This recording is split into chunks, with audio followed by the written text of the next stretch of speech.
Hey everyone, and welcome to another Yogi Misfit Sessions. My name is Danni Pomplun, and I am your host.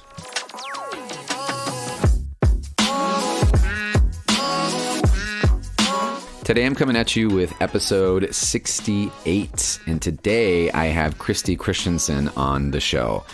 We vibed out a lot on the show. It was really freaking awesome.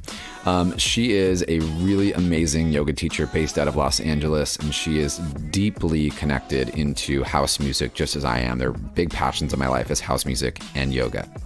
We got to nerd out about why music is so important, or can be so important rather, in a yoga class, but also how it helps you find a deep spiritual connection, which I firmly believe. I always say that when I dance, it's like fueling my soul up. She's got this really awesome event happening in LA that's called Deep Exhale, which I am all about as I do something kind of sort of similar in San Francisco. And we might be actually doing something cool together in San Francisco. But anyway, we get to talk about one of our favorite DJs and how embodiment of spirit is more than just yoga itself and movement. So I hope you guys enjoy this episode just as much as I enjoyed vibing with Cristi. And Cristi, just one more time, thank you so much for being such a rad human.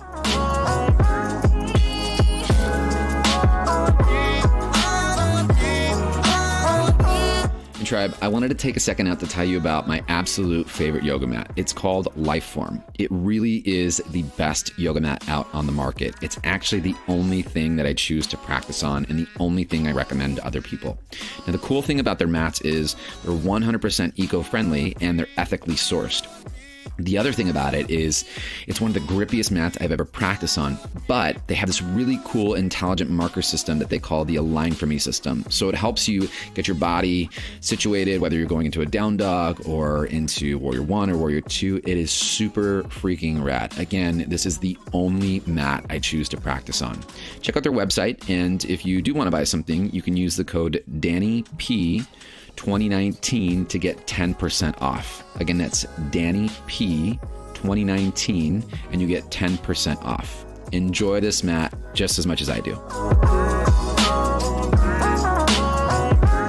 A quick little reminder that leaving a review if you love this show on iTunes totally helps us out. It takes maybe 2 minutes, and it really does promote this so that more people can get to the show. It helps keep the show going, and it spreads all this love of yoga and all the things that we do in this show to help our community just vibrate a little bit higher and also have some really cool conversations. So if you could please take 2 minutes to leave a review, I would greatly appreciate it. Without further ado, enjoy session 68. Cristi, I feel like I have all the things to talk to you about, mainly because we're both house heads. Yes. Oh my gosh. And there's the cool thing. I'm so thankful. Like when I was younger, like the first set of music that was introduced to me was house music. It wasn't like, outside of like some like Bob Marley and like AC/DC, things like that. But like when I first started listening to music and really like buying my own music and stuff, it was all house music. I love that. Yeah, I kind of got introduced to house music by mistake in some ways. Like I love music and I love dancing, and I was would follow like DJs, and I didn't even really know like what category it was. But actually about 15 years ago, when I moved to LA, was out dancing and was actually in the club, and the DJ switched, and all of a sudden the music that started to play like hit my like heart and hit my soul in this way that I was like, oh my God, what is this? Yeah, totally. And that's how I discovered house music. Yeah, man. It like feeds your soul. Absolutely. You know, it's like it's another way to, I feel like it's another way to connect. So obviously you're a fan of music in your classes. Absolutely. It is an integral part that is weaving through the entire experience. It is not separate from. Yeah. I think there's certain teachers that are like, I don't play music in class, because it's distracting or whatever. And I think that like there are some times, like when I teach a workshop, there's no music on, but then that experience is different. It's not like you like permission to like be a teacher where you can wear many hats and also provide many experiences for your students. Absolutely. I totally agree, because there's so many ways of doing things. And why would we want to limit ourselves? I mean, depending on the type of human you are, like, why would we want to limit the amount of gateways that we could enter into a potential connection deeper into ourselves, or connection with our students, or deepening our understanding of anything and everything? So Right. yeah, Right. Yeah. And if it's a way to get you there and get you dialed in. And also, I think it's really important to remind, ourselves and the listeners out there, like, hey, if that's giving you permission and space to let go a little bit, like to let go of the drama and let go of, the everyday and, just to be safe, to explore and be, even in your body, like go for it. It's safe and I'm into it. Absolutely. Like getting us out of the story on repeat that's playing through our mind, right? And the anxiety and the stress of whatever we're bringing into that room. If the music can help drop you into your body, and that's what it does for me, like it becomes very instantly when I connect to the music, it's like, boom, it hits into my body and I'm able to like let go of the other and have actual real body experience and get out of my freaking, head. So this is super cool because which is so funny, it's like small world. You actually host this amazing event that I want to dive into called Deep Exhale in LA. And you do it with this is who I started listening to house music was because of Marques Wyatt. Me too. Yeah. Like that was actually how I got started. And it's so funny. Like 4 years ago, he did this event up here with, what was Flavor Wire or whatever? I forget the name of them. Anyway, Flavor Pill. Flavor Pill. Yeah, that's what it was. Yeah, he did one inside the DeYoung Museum with another teacher, Carrie Kelly, who's another amazing human as well. Totally. And I didn't know he was DJing. Someone just invited me to go to this thing. They're like, oh, it's yoga inside the museum. And I was like, it was called The Art of Yoga. And I was like, yeah, that sounds cool. And I was looking up on the front and I was like, no way. No fucking way. Like, and no one, these were like yogis. So I don't think they knew. No. Yeah. But I went up there and I was like, Marques? And he's like, yeah. And I was like, man, what's up? I just want to let you know that I'm a big fan. And like, you've changed the way, like I've listened to music and like, it's because of you that I love house music so much. I totally like word vomited. I was like, blah. Oh, I'm sure he loved it. I'm sure. Oh my God. And he was super cool. He was like, yeah, man. He's like, I'm going to be playing up in San Francisco in a couple weeks. If you like want to come to my show, he's like, let's just exchange information. And was like super like, I was kind of like, oh, okay, he was just being nice, but he actually kept in touch, which was like the coolest thing ever. Yeah. He's like super just humble, down to earth dude. He's amazing. He's super humble, down to earth, generous beyond measure. And he is a yogi, that's why our partnership works. He is like a legit like yogi through and through.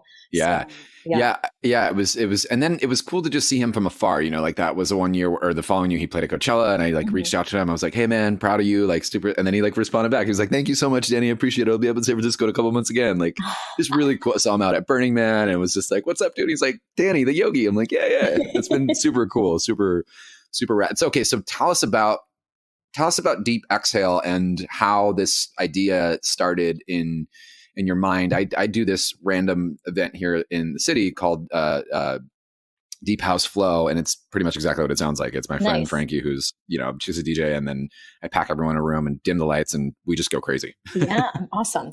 Yeah, so we just figured out because we just signed our deal with Lightning in a Bottle for this year, and it's our 7th year of the festival, which we launched our partnership at Lightning in a Bottle 7 years ago. That was our very first event. Yeah. So about 6 months or so before then, I had never met Marques, but I would go to the events and people thought I knew him because they would see me there. And it turned out we had all these overlapping friends and like people would ask him if he knew me. And he's like, well, I know who she is. She's the girl, the crazy long red hair that's dancing on top of everything, and then I get the same reaction. Okay, great. And then one night he was doing a small venue in Venice and we finally met and we walked up to each other and literally it was just like, we both at the same time were like, I have an idea. And we both had the same idea, but from a different perspective. Like he wanted to get the club kids and the burners on the mat, and I wanted to get the yogis off the mat. Yeah. So from my perspective, my background is in all vessels of movement. My mom was a dancer. We lived in an apartment on top of a dancing school. So by the time I could walk, I was listening to music and dancing, and then moved into a variety of other things. And as I got more on my yoga journey and what I was seeing for me on the mat, just so many people like you could see their tension, like they were going to explode, and you could see their jaws and their shoulders and their this. And Mm-hmm. I just felt like there was so much rigidity in the practice. It's trying to get first place. Yeah, exactly. Yeah, And yeah. we all have enough, let's be honest, like we all have enough neurosis as it is, like to let alone have every pose be perfect or to look like, you know, the famous Instagram celebrity or whatever the context, right? Mm-hmm, mm-hmm. And it can make it seem like a limited practice and not for everybody. Right. And I'm not saying that there's not tremendous value to alignment and form and all those things. So just, you know, Absolutely, I'm not saying that totally. either. Right. Yeah. But like we said, sometimes we wear that hat as teachers. We're like, you know, again, sometimes you want to teach an all alignment based class. Sometimes you want to teach a yin class. Sometimes you want to teach a class where you're just having a great time. Yeah. And we just kind of like sat down and talked and listened to music one day and we decided, let's do this. Like, let's create a place that we can have a safe container where people can get in their bodies, have a movement meditation meets yoga meets dance experience, but then also circle back and not just be like, and then have like a proper shavasana, cool down everything at the end. So have this like beautiful art and it be about self-expression. It be about having a place where you can really authentically be who you are, show up however you are in that moment and give yourself a place to play. Right? Like a place to throw out your anger, a place to dance out your sadness, a place to just like celebrate the body that you've been given in this, like letting the music overtake you in this joy. Right. Yeah.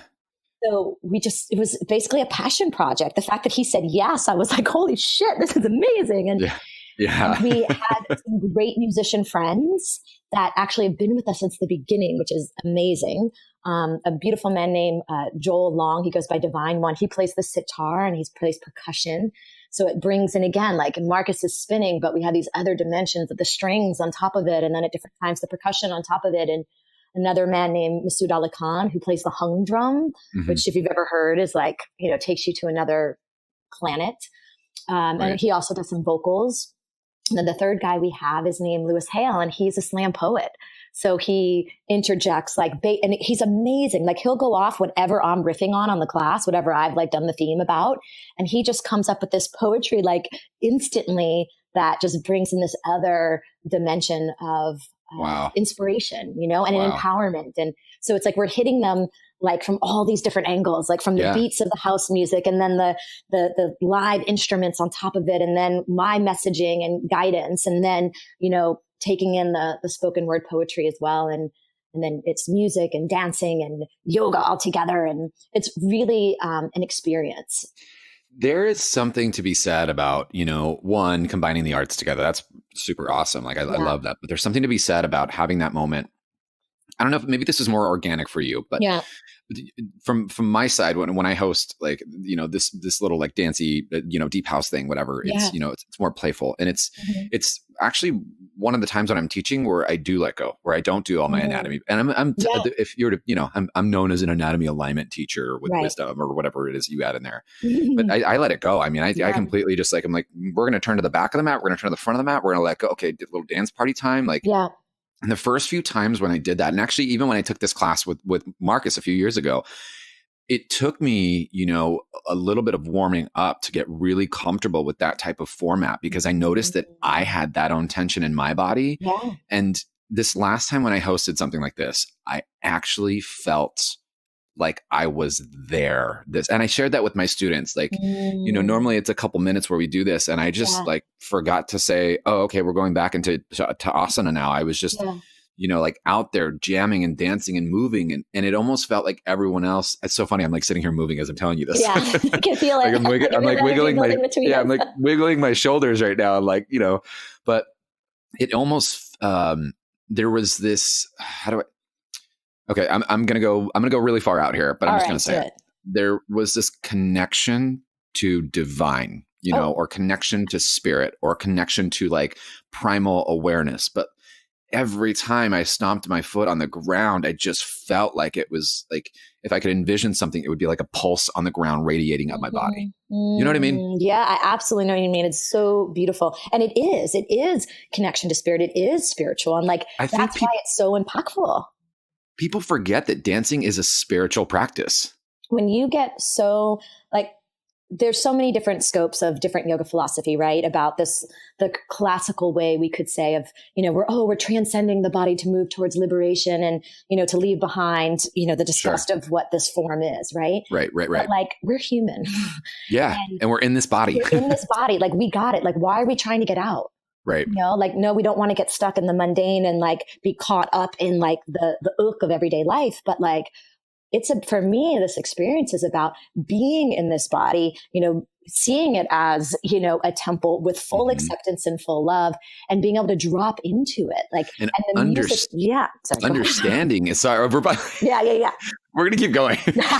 Understand it, like exactly what you're saying, but also understanding this body so that you can be free from the other stuff. Exactly. And to me, that's the gateway in. But for me, the gateway is when I'm so embodied and when I'm so like accepting and like feel like accepting my body, feeling my body in connection with it, then I'm connected to my power. I'm connected to my heart. And then from there, of course, I'm connected to spirit. I'm connected to the ground I'm standing upon. I'm connected to the infinite above. Like they're not separate. So for me, so much of this process is, you got to get people to first just arrive within themselves. Yeah. And once they do that, and you can use these tools, without a doubt, I never feel better actually than when I'm leading these experiences, because I need it as much as, I actually sometimes feel guilty because it gives me so much that at the end, I'm like, I hope they got as much out of it as I did. Because you do. It's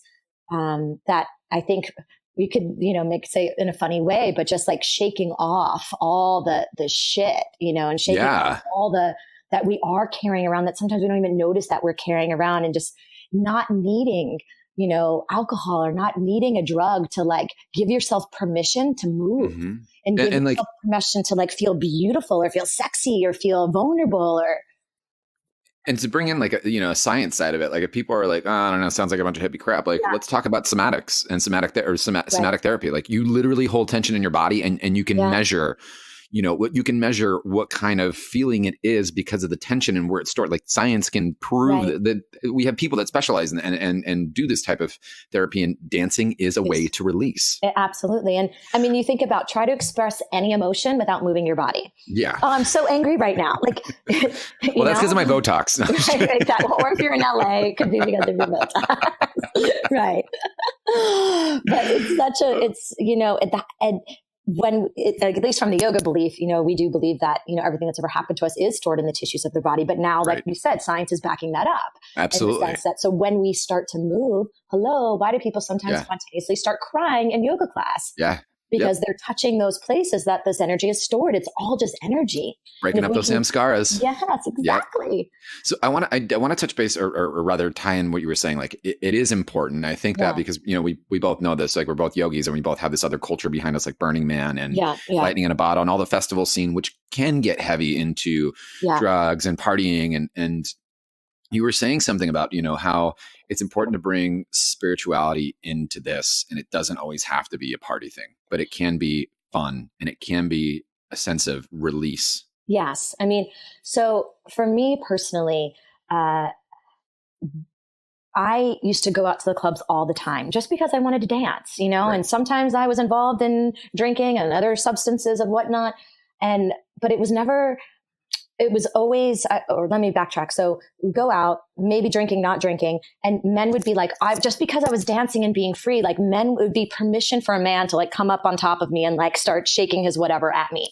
And going out became like an unsafe space for me. So then what I had to do was drink more so that I wouldn't be bothered by those weird people, and could just like fully express and whatnot, because I like to dance. Right. And part of also finding Marques was amazing because people actually go to his events to dance, right? And not just to grope women or whatever. And so it was 10 years in the nightlife industry. I totally get it. Okay, there you go. Yeah. So, and maybe some people do go to clubs for that reason. That's not why I was. Right. And then finding a place that that I could create this experience where people were safe, that if I got them comfortable enough in their body, connected enough to their breath, connected them to like this present moment, that they could drop their inhibitions without the use of alcohol, without the use of drugs, and have them so connected that they start to release, let go, move in however they want to move. And I'm absolutely ridiculous in my events. I'm totally absurd and over the top, but that gives them permission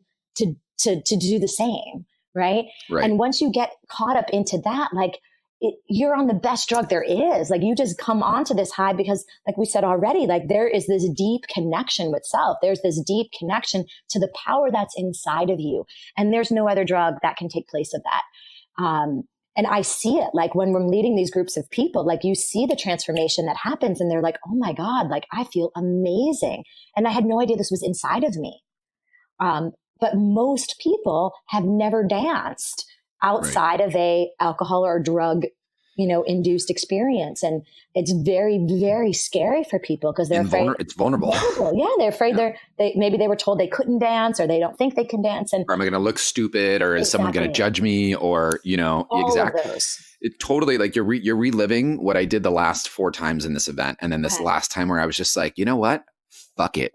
Yeah. I do this shit in my room no kidding. I do this every day. I dance solo. Sometimes I'll post a little video about it here and there, whatever, but like, why not do it in front of everybody else and show everyone else that it's okay? Yeah. And that's really for me, like, because it's done so much for me. And that's so much of, we carry around this thing of like, what are they going to say, or what are they going to think?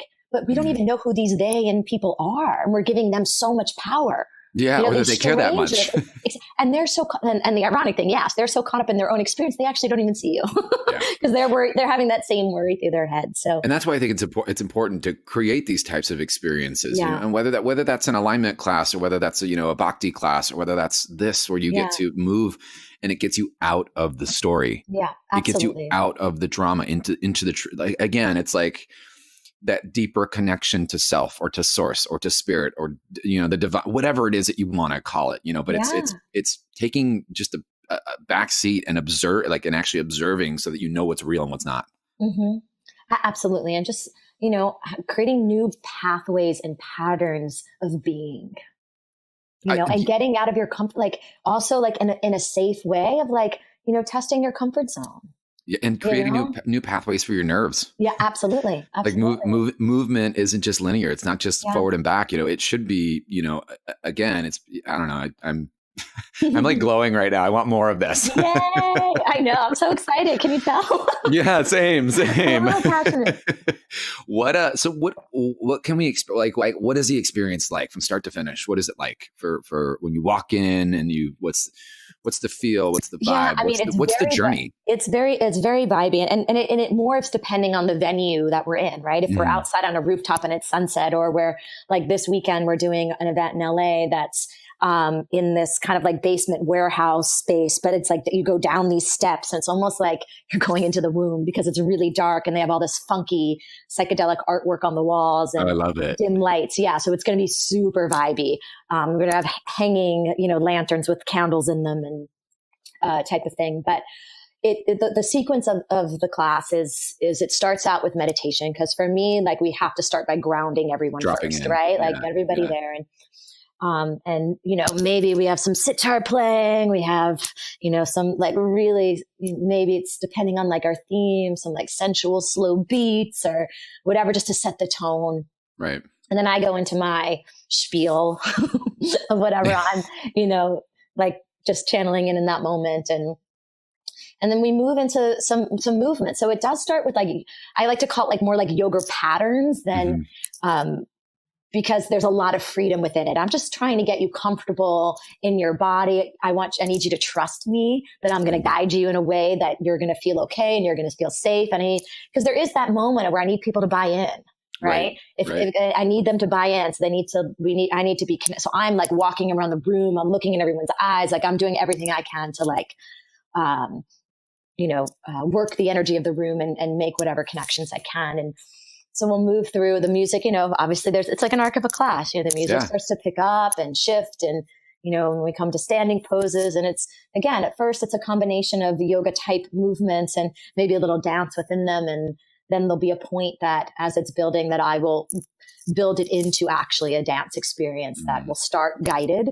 And then there'll be lots of space for people to move however they want. Mm-hmm. And again, I will offer suggestions here and there, depending on what I'm seeing in the room. And sometimes like dance circles break out. Sometimes people start singing. So, I do a lot of sound work also to just help move the energy in the bodies. And if I'm seeing people a hard time letting go, I might be talking about resistance and fear and how, the fear that comes up of doing something different, and how can we break through those cycles, and, just giving people as much permission to accept the invitation. Right. Yeah, totally. Experience. Like, 'cause that's all it's about. It's about having an experience.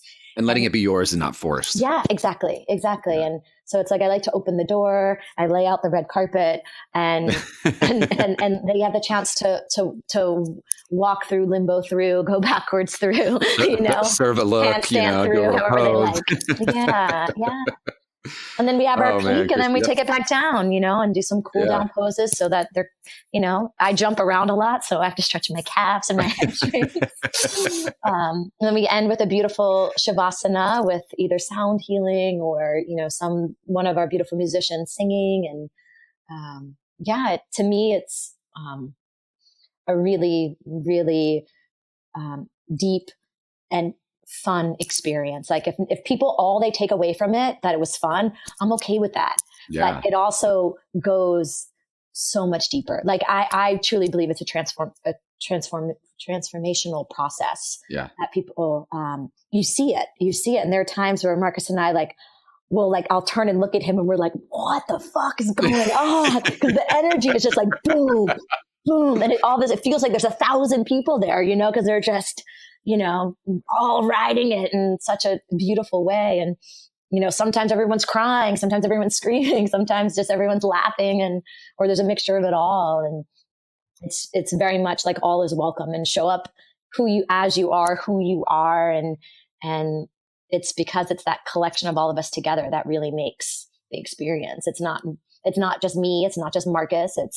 It's everyone there and their participation in it, which holds the container for the whole experience. I freaking love it. And I cannot wait to go down and come to it soon. Oh my God. If I wasn't leaving in a couple days, I would fly down to LA to go do this immediately. I would love that. All right. Next time. Yeah, totally down. Or we'll totally come to San Francisco.